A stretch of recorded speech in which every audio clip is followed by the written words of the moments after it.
Mchumba wa marehemu na mshawishi maarufu wa mitandaoni Ashley Robinson maarufu kama Ashley Janae ameibuka na kuvunja ukimya kwa mara ya kwanza kufuatia kifo cha ghafla cha mpenzi wake kilichotokea wakati wakiwa safarini nchini Tanzania, tukio lililozua simanzi kubwa pamoja na maswali mengi yasiyo na majibu ya haraka.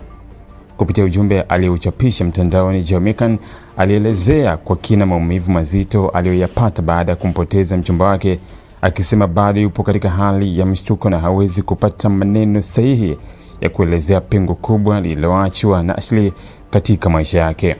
Alisisitiza kuwa walikuwa na mipango mingi ya baadaye, ikiwemo kuanzisha familia, na kwamba Ashley alikuwa na ndoto ya kuwa mama, jambo ambalo anaamini angeweza kulitimiza kwa upendo na ufanisi mkubwa.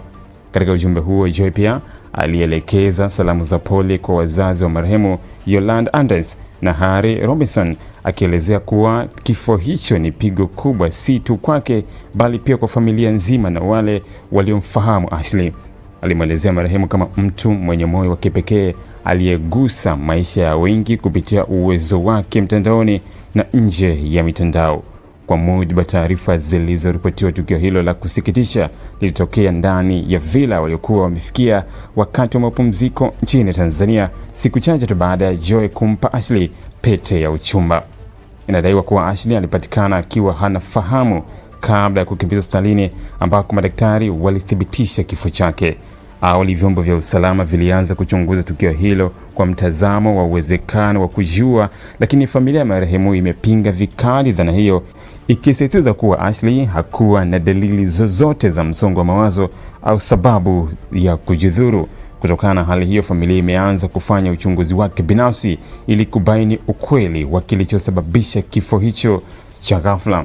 Wakati huo, licha ya mwili wa marehemu kurejeshwa kwa familia yake kwa ajili ya taratibu za mazishi, bado kuna sintofahamu kuhusu baadhi ya mali zake binafsi, ikiwemo pete ya uchumba ambayo inadaiwa haijarejeshwa hadi sasa, jambo linaloongeza utata katika tukio hilo. Uchunguzi rasmi unaendelea huku mamlaka husika zikiahidi kutoa taarifa zaidi kadri uchunguzi unavyoendelea. Wakati huo, mashabiki na wafuasi wa Ashley duniani kote wanaendelea kuomboleza kifo chake, wakisubiri kwa hamu kujua ukweli kamili wa kilichosababisha tukio hilo. Sikiliza bana, hebu tafuta duka ambalo unajua utapata mabati yasiyopauka bana. Miss Buguruni, umetoa wapi mabati mazuri namna hii na imara yenye TBS? Nimeyatoa Tumamgamba Hardware, wakala wa Alaf, wapo Buguruni Chama. Hebu mimi niwaishe nikajenge. Huduma zetu ni rahisi na za kitaalamu. Unalipia, unapewa risiti na unachukua mzigo wako papo hapo bila msongamano. Tumamgamba Hardware sasa tunakuletea mabati yako pendwa ya Sibadumu, Covermax, Versatile, Roman Tile, Tech Deck, Racing Coat pamoja na Max Cover. Pia tuna vigae aina ya Shingo, Wave pamoja na Roman. Tumamgamba Hardware, hapa ndo nyumbani pa mabati ya Alaf. Mabati ya ukweli, bei ya kutabasamu.